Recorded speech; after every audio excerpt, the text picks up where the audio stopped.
Hi, welcome to my studio, and I'm going to do a small block print today. I'm going to cut it and print it. I'm using a rubbery material that is really easy to cut. They use this in schools a lot, and I've made a small little pencil drawing of a leaf on tracing paper. I'm now transferring it to the block. These blocks are very sensitive and they pick up all of this pencil really nicely.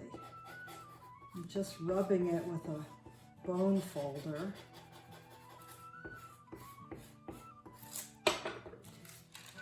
Here we go. Didn't quite get this, but I'll just pencil this in.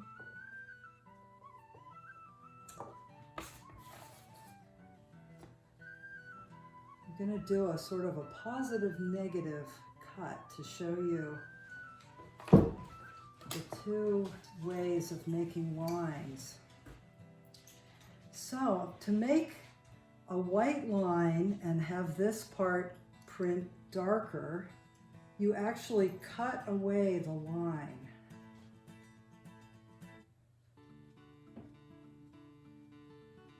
You can see I'm using this little simple speedball chisel. These handles have different size little chisels that you can put in them. I have several different handles.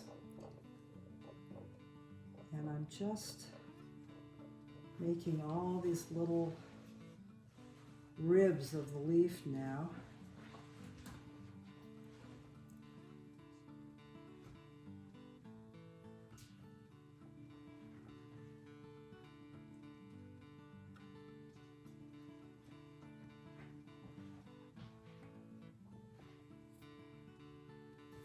Right. Now the other side, I'm going to have be black lines on a light background.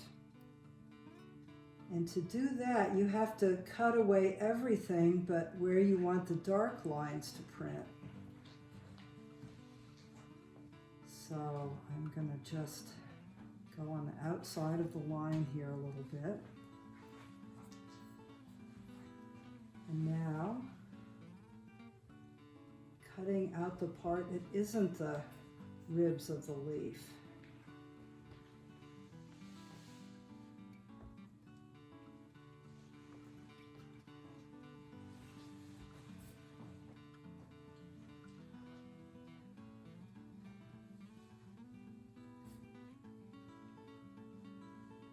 And while I'm doing this, I'm being careful to keep my hand out of the trajectory of the chisel if it happens to slip.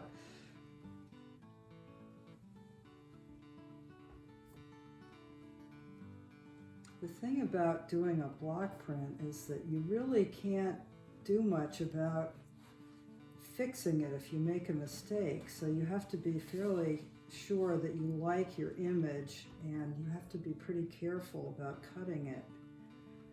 I mean, there always can be little mistakes, and then you have to change your image a little bit to accommodate that. If you do wood cuts, you can actually fix them more easily. You can use like a wood putty to fix them. Okay, almost done this part.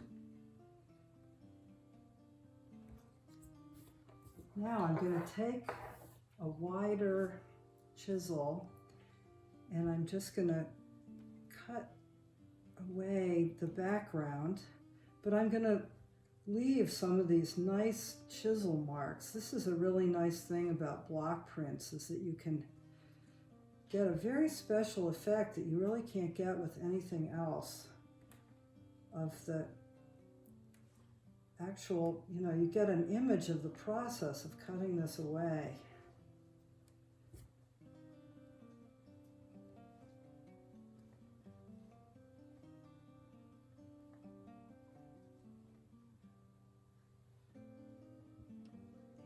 Here we go.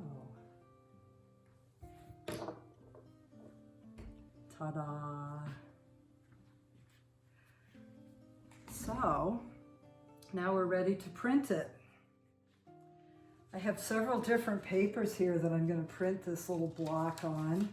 Some handmade papers that I've bought, and this is a little piece of an unsuccessful print that I've kept. I keep all of my scraps and have a wonderful time using them for collaging and printing on. And it's one thing I love about block prints is that you can take that one block and print it so many different ways with different colored inks and the papers that you print it on, and it completely changes the look of it. Now I'm ready to print this block, and this is a really fun part of this process. So I usually use water-based block print inks. They're so easy to clean up and they're very non-toxic. And I only use oil-based ink if I'm going to be using watercolors to color the prints in, so that the watercolors don't blur the ink. And what I'm going to do is make 2 different colored rainbow rolls of color. Just putting these out on this piece of what is this stuff?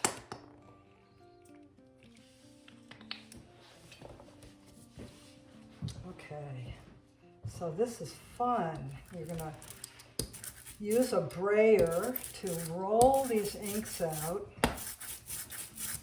and you get a kind of a wonderful melding of these 2 colors. So I'm using these, and then I'm going to use these. I love to do multiple colors on a block. All right. So here we go. I'm going to roll this onto our little block print.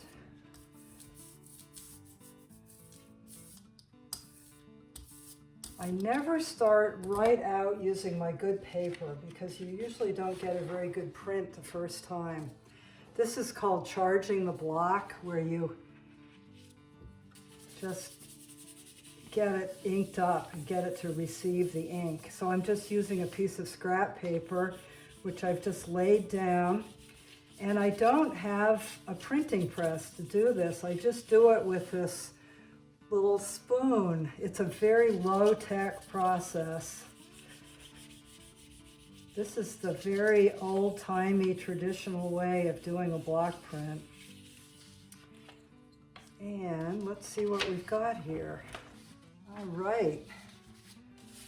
So as you can see, when it's printed, the image reverses, which is something that you have to really be aware of if you're doing lettering or if you're doing a scene that is very recognizable.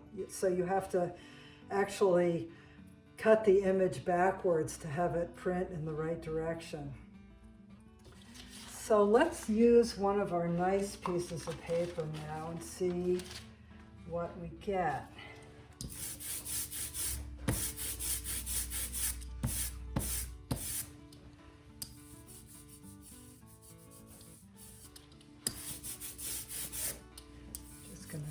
Ink it up again. I thought this paper was appropriate for a print of a leaf since it has leaves in it.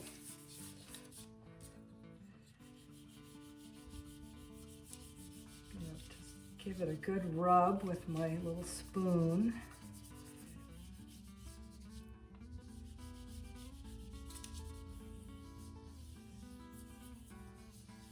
And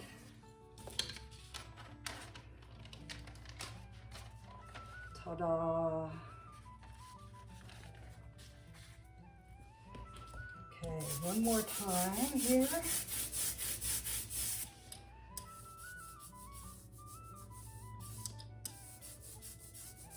What I'm going to do now is print it on this white paper. which I've decided I'm going to print this in 2 different colorways in 2 different directions on this paper. So I'm going to just drop this on here and rub away.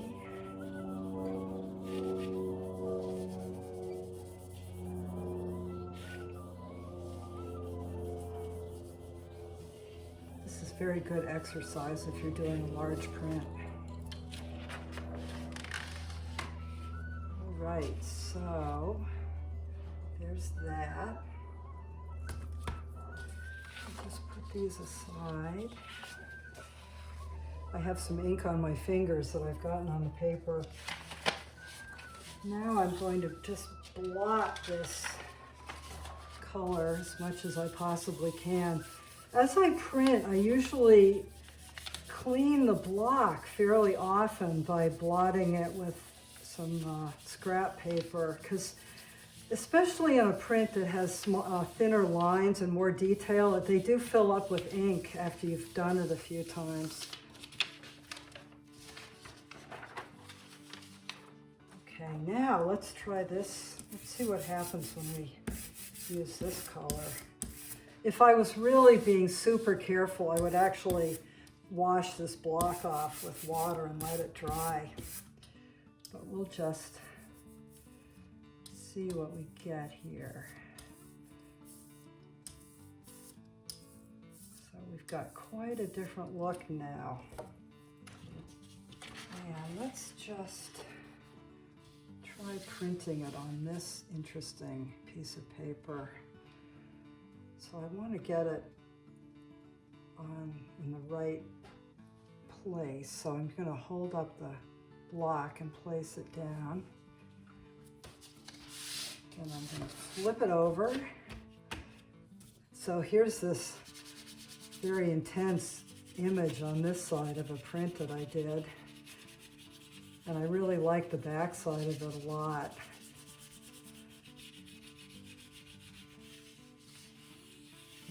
And let's see.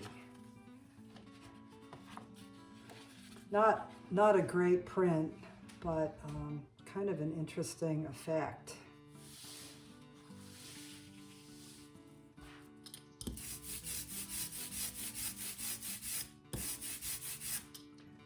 Alrighty. Now,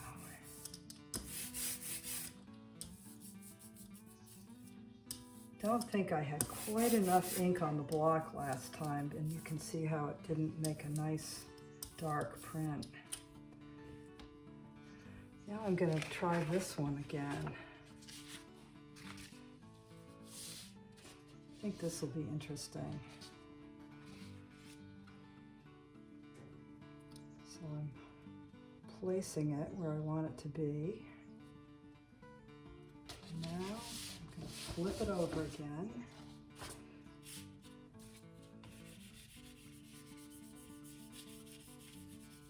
And this is going to be an interesting look.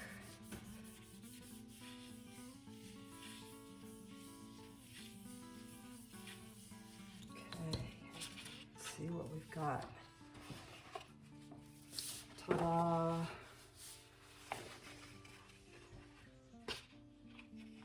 So the possibilities are really endless for getting different effects with one simple little print. I really enjoy how you can do these positive, negative things and going in different directions and playing with the colors.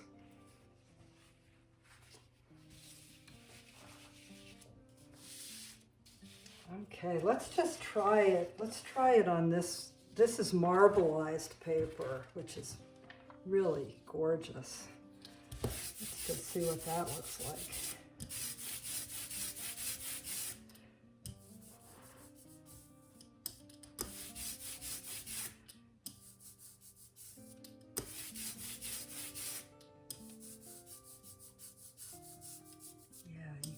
Start to, after you've done this for a long time, you start to get a feel for how much ink you should be putting on here.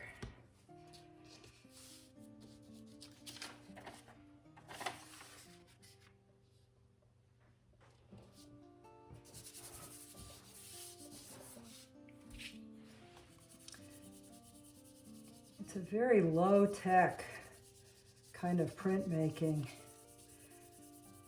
I majored in etching in college, and then after college, I was living in Boston and I didn't have access to a printing press.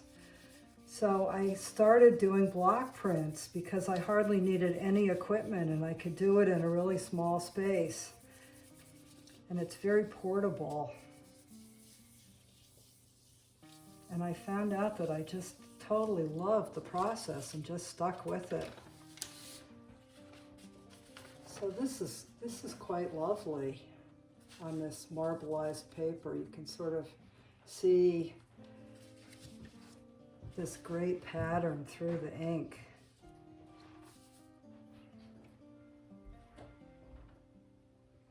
And in a very short time, we have a lot of different looking images. So thanks very much for watching. I've really enjoyed sharing this process with everyone.